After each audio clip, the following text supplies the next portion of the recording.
السلام علیکم ورحمۃ اللہ وبرکاتہ۔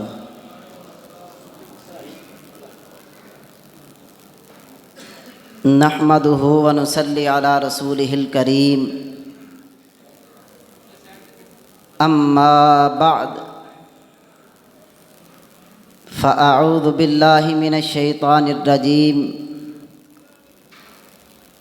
من ہمزہ ونفخہ ونفثہ۔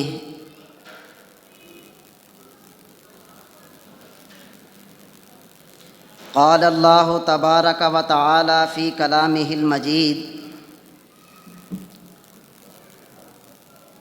ثم اورثنا الکتاب الذین اصطفینا من عبادنا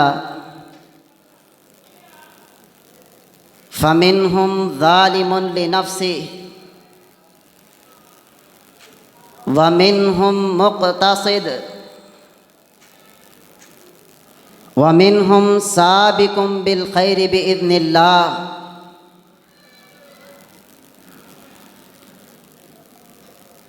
ذَلِكَ هُوَ الْفَضْلُ الْكَبِيرُ۔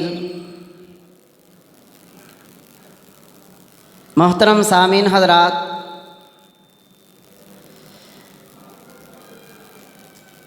آپ احباب جانتے ہیں ہمارے ملک پاکستان میں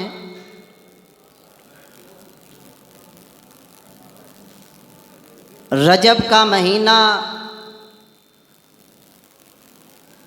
تمام جامعات میں تعلیمی سال کا آخری مہینہ ہوتا ہے، جس میں خصوصی اہتمام کے ساتھ تقاریب بخاری کا انعقاد ممکن بنایا جاتا ہے۔ آج کی مجلس بھی اسی سلسلے کی ایک کڑی ہے۔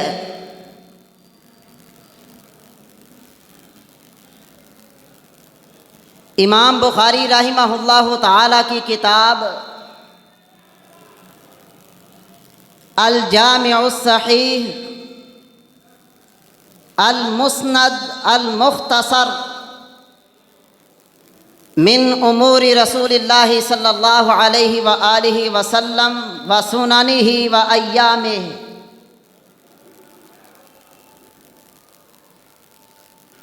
یہ بات روز روشن کی طرح واضح ہے کہ زمانہ تالیف سے لے کر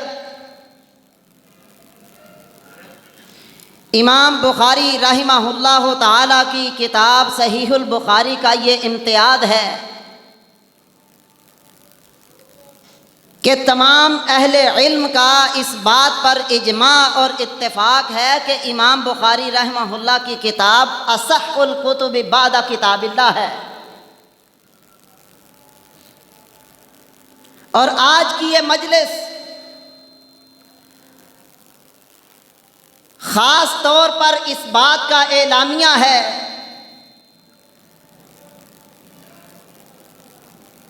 کہ اللہ تبارک و تعالیٰ کی کتاب قرآن مجید کی جو تشریعی حیثیت ہے وہی تشریعی حیثیت حدیث کی بھی ہے۔ انشاءاللہ العزیز آپ حجیت حدیث کے حوالے سے، محدثین کی خدمات کے حوالے سے اور صحیح البخاری کی آخری حدیث پر درس سماعت فرمائیں گے۔ اللہ تبارک و تعالیٰ میرے اساتذہ کو، میرے رفقاء کو صحت و عافیت، تندرستی، ایمان اور صالح اعمال والی زندگی عطا فرمائے۔ آپ کے علم میں ہے کہ گزشتہ سے پیوستہ کئی سالوں سے ہم یہ بات جاننے کی کوشش کر رہے ہیں، کیونکہ یہ میری ڈیوٹی لگائی گئی کہ سیرت و فقاہت امام بخاری رحمہ اللہ کو بیان کرنا ہے۔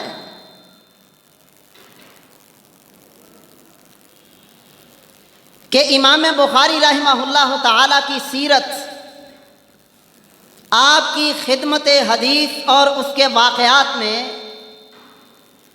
آج کے دور کے اہل علم اور طلباء کے لیے کیا کیا دروس و اسباق ہیں، کیا عبرتیں ہیں۔ تو آج کی مجلس میں ہم مختصر وقت میں یہ جاننے کی کوشش کریں گے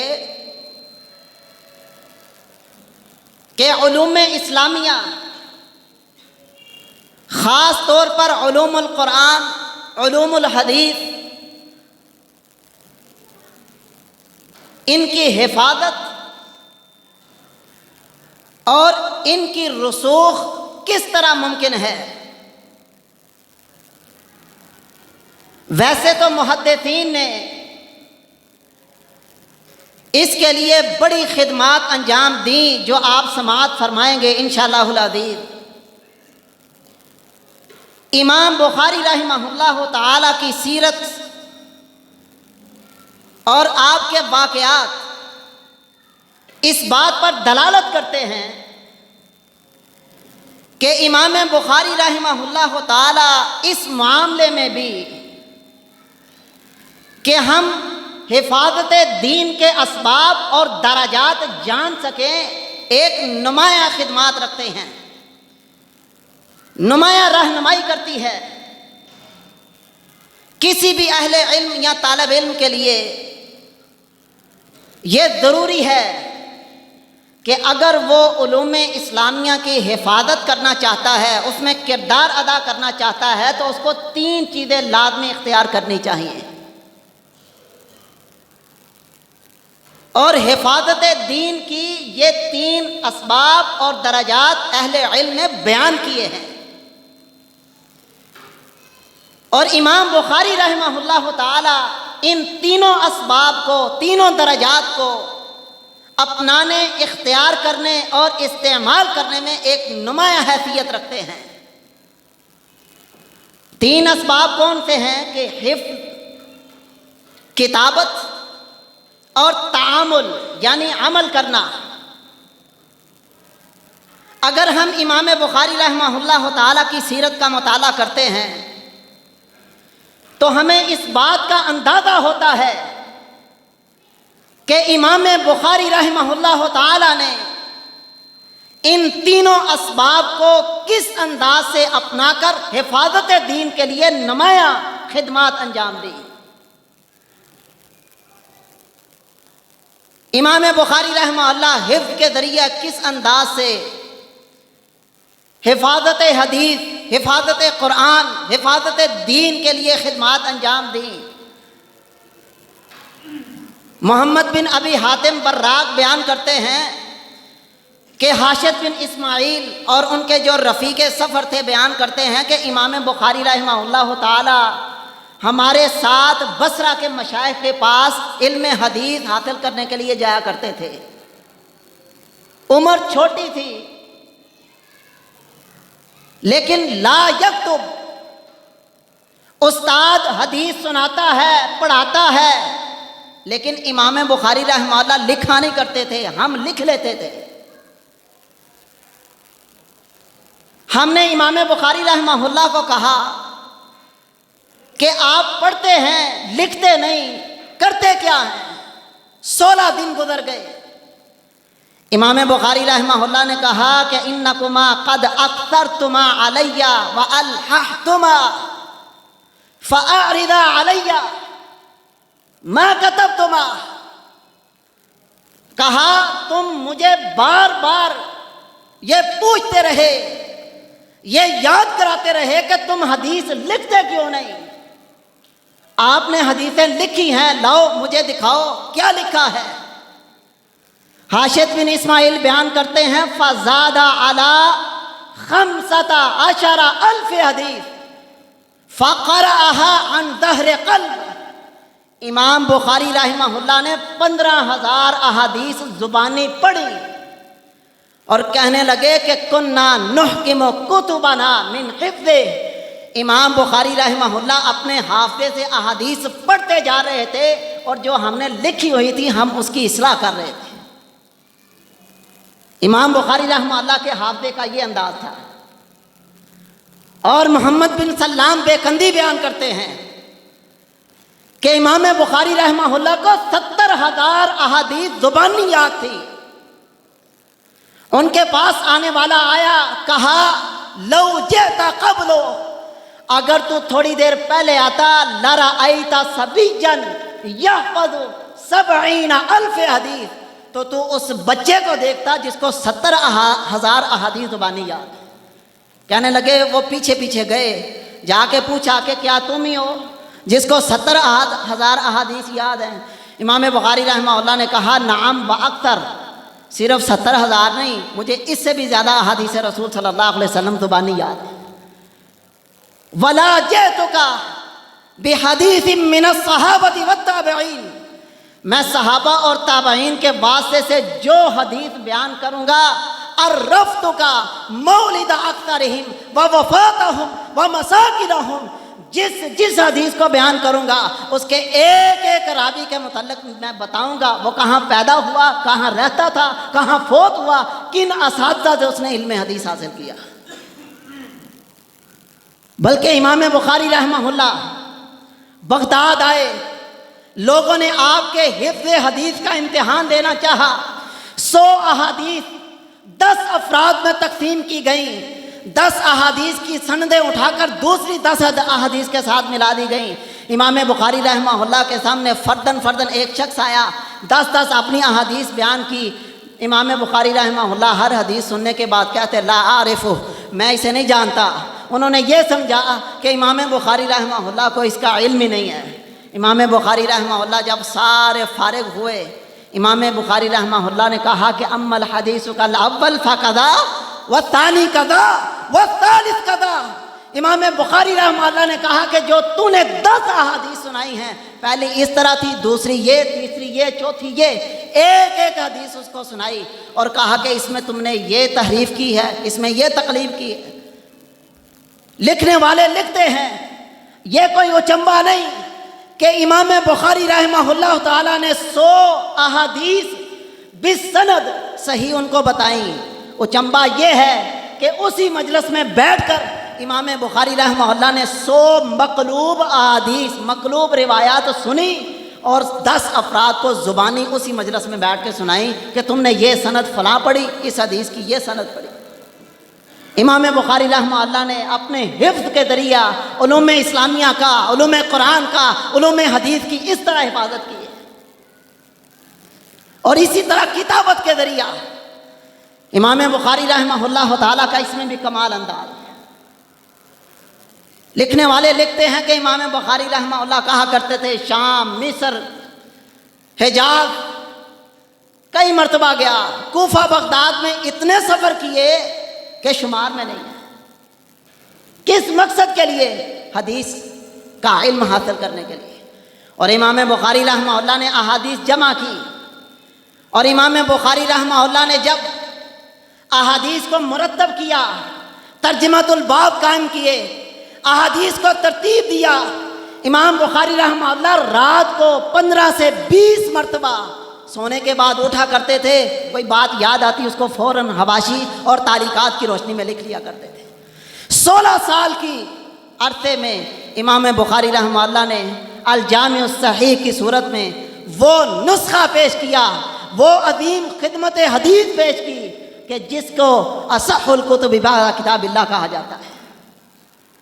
یہ امام بخاری رحمہ اللہ کا انداز تھا، اور وہ کہا کرتے تھے لم تکن کتابتی للحدیث کما کتبہ ہؤلاء، جس طرح یہ لوگ حدیث لکھتے ہیں میرا انداز وہ نہیں جو ان کا ہے۔ اذا کتبت عن الرجل، جب میں کسی بھی راوی سے حدیث لکھنے لگتا ہوں، سألتہ عن اسمہ وکنیتہ، میں اس کو پوچھتا ہوں تیرا نام کیا ہے، تیری کنیت کیا ہے، تو نے کن استادوں سے علم حاصل کیا۔